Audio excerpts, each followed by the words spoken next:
అస్సలాముఅలైకుం my to family అందరికీ నమస్తే. Welcome to SSB world of nature. ఈరోజైతే నేను ఉదయాన్నే వెజిటబుల్స్ అయితే తెప్పించాను. ఇక్కడ చూడండి అన్నీ తెప్పించాను. బెండకాయలు, అలాగే టమాటాలు, బంగాళదుంప, దోసకాయ, ఇంకా కొత్తిమీర, కరివేపాకు, నిమ్మకాయలు కూడా తీసుకొచ్చారు. ఇంకా ఉదయాన్నే వేడి నీళ్ళు తాగుతాం కదా మేము. ఇంకా లెమన్ అనే హనీ వేసుకొని వేడి నీళ్ళు అయితే తాగుతాము. ఇక్కడ వచ్చేసి మామిడికాయలు అలాగే వంకాయలు తీసుకొచ్చారు. ఈ వంకాయలు చూడండి ఎంత బాగున్నాయో, నిగనిగలాడిపోతున్నాయి. వీటితో అయితే మసాలా వంకాయ కారం అయితే చేస్తాను. ఆ వీడియో కూడా పోస్ట్ చేస్తాను, తప్పకుండా చూడండి. ఇంక ఇక్కడ వచ్చేసి క్యారెట్, ఇంకా ఇన్ని వెజిటబుల్స్ ఉన్నాయి కదా, ఇవన్నీ చూడగానే మనం ఏం కర్రీ చేద్దామని చూస్తే ఇంకా సాంబారే గుర్తొచ్చింది ఎవరికైనా. ఇంకా నేను కూడా ఈరోజు సాంబారే చేస్తున్నాను. పూర్తి వీడియో అయితే చూసేయండి. ఇక్కడ వచ్చేసి వెజిటబుల్స్ అన్నీ కట్ చేసి పెట్టుకున్నాను రెడీగా అయితే. ఇంకా కొంచెం చింతపండు అయితే నానబెట్టేశాను. అలాగే కందిపప్పు అయితే కడిగేసి ఇంకా కొంచెం ఉప్పు, పసుపు, కొంచెం ఆయిల్ వేసేసి ఇంకా ఉడికిస్తున్నాను. మనకి పప్పు అనేది ఒక 5 విజిల్ పెట్టేసి చక్కగా మెత్తగా ఉడికిపోయిద్ది. ఇక్కడ వచ్చేసి ఇంకా స్టవ్ మీద ఇంకా కుక్కర్ అయితే పెట్టేశాను. కొంచెం ఆయిల్ వేసి ఆనియన్స్ అలాగే పచ్చిమిర్చి అయితే వేసాను. ఇవి కొంచెం ఫ్రై అవ్వాలి. మరి ఎక్కువగా ఫ్రై అవ్వాల్సిన అవసరం లేదు, ఎందుకంటే ఇది మనం సాంబార్లో కాబట్టి కొంచెం కచ్చా పచ్చగా ఉన్నా పర్వాలేదు. ఇది కొంచెం ఫ్రై అయిన తర్వాత ఇప్పుడు ఇందులోనే క్యారెట్ అయితే వేస్తున్నాను. క్యారెట్ వేసిన తర్వాత కొంచెం సేపు కలిపేసి ఇందులోనే ఇంకా బెండకాయలు అవన్నీ వేసేస్తాను. బెండకాయలు, బంగాళదుంప, నేనైతే వంకాయలు అలాగే బంగాళదుంప కొంచెం తక్కువగా వేస్తాను సాంబార్లో.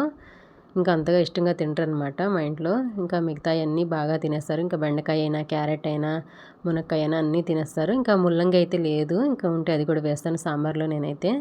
ఇక్కడైతే ఇవి కొంచెం ఫ్రై అయిన తర్వాత మిగతా అన్ని ముక్కలు అయితే వేస్తున్నాను. దోసకాయ అలాగే ఇంట్లో అయితే కొంచెం సొరకాయ అయితే ఉండింది, ఇంకా సొరకాయ ముక్కలు కూడా వేసేసాను. ఇంకా టమాటాలు అన్నీ వేసేసి ఈ విధంగా అయితే ఆయిల్లో కొంచెం ఫ్రై చేస్తూ ఉన్నాను. ఇది కొంచెం ఫ్రై అయిన తర్వాత ఇప్పుడు ఇందులోనే ఉప్పు అయితే వేసేసాను. అలాగే కొద్దిగా పసుపు, ఒక స్పూన్ వరకు ఫ్రెష్గా దంచి పెట్టుకున్న అల్లం వెల్లుల్లి పేస్టు చూడండి, ఇదైతే వేసేసి ఒకసారి మొత్తం కలిపేస్తున్నాను.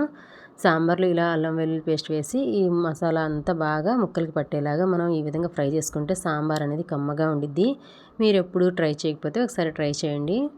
చూడండి ఇవైతే చక్కగా ఉడికిపోతున్నాయి కదా. ఇప్పుడు ఇందులోనే ఇంకా వంకాయ అయితే వేస్తున్నాను. ఇందులో ఇప్పుడు ఉప్పు, పసుపు అన్నీ వేసాం కాబట్టి మనకి చేదు అనేది రాదు వంకాయ అనేది. ఇంకా వంకాయ ముక్కలు అలాగే లాస్ట్లో అయితే మునక్కాయ అయితే వేస్తున్నాను, ఎందుకంటే ఫస్టే వేస్తే మనకి మునక్కాయ అనేది చిదిరిపోయిద్ది. ఇలా లాస్ట్లో వేసామంటే మనకి మునక్కాయ అనేది చక్కగా అలాగే ఉండిద్ది అనమాట.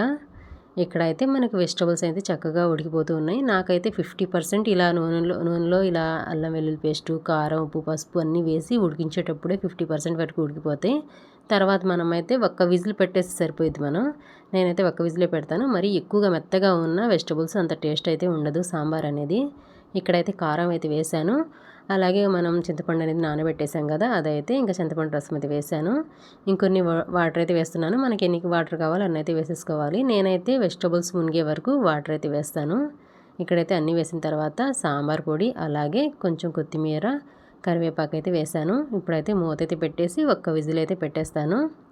ఇక్కడైతే మనకైతే పప్పు కూడా ఉడికిపోయింది చూడండి. ఇంకా పప్పు అయితే మెదుపుతూ ఉన్నాను.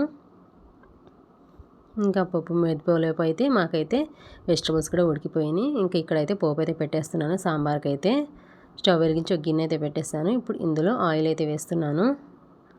ఆయిల్ కొంచెం హీట్ అవ్వాలి. ఇక్కడైతే ఆయిల్ హీట్ అయిపోయింది. ఇప్పుడు ఇందులో కొన్ని మెంతులు అయితే వేస్తున్నాను. ఒక 10 నుంచి 15 వరకు మెంతులు అయితే వేసాను. అలాగే ఒక 4 ఎండుమిర్చి అయితే ఈ విధంగా తుంచి వేసేసాను.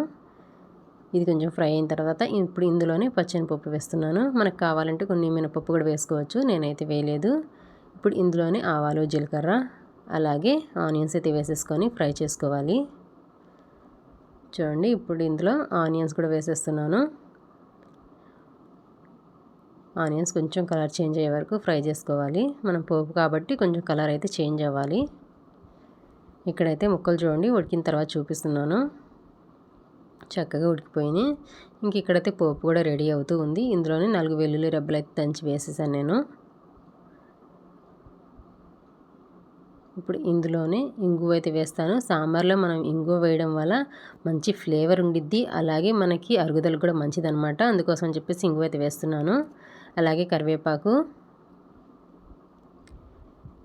ఇంకొంచెం అయితే పోపు అయితే మనకి రెడీ అయిపోయింది. కొంచెం సేపు అయితే చూడండి రెడీ అవుతుంది. ఇటైతే నేనైతే ఫస్ట్ అయితే పప్పు అయితే మెదిపి పెట్టేశాను కదా, ఆ పప్పు అయితే ఇంకా వెజిటబుల్స్ అయితే వేసేస్తున్నాను. చూడండి పప్పు అయితే వేసేసి మనకి ఇంకొన్ని వాటర్ అయితే పడితే చిక్కగా ఉంది కదా, మరి ఇంత చిక్కగా లేకుండా మనం ఇంకొంచెం వాటర్ అయితే వేసేసుకొని ఈ సాంబార్కి కావాల్సిన వాటర్ వేసుకొని రెడీ చేసుకోవాలి. ఇక్కడ చక్కగా కలిపేసాను. ఇంకా పోపు కూడా రెడీ అయిపోయింది కాబట్టి ఈ సాంబార్ని పోపులో అయితే వేసేస్తున్నాను. చూడండి పోపు అయితే వేసేసాను. ఇప్పుడు ఇందులో మనం ఇందాక కొంచెం వేసాను కదా నేను సాంబార్ పొడి అనేది, ఇప్పుడు కొంచెం వేస్తాను. నేనైతే ముక్కలు ఉడికేటప్పుడు కొంచెం వేస్తాను ఫ్లేవర్ కోసం. లాస్ట్లో అయితే ఇంకొంచెం వేస్తానన్నమాట.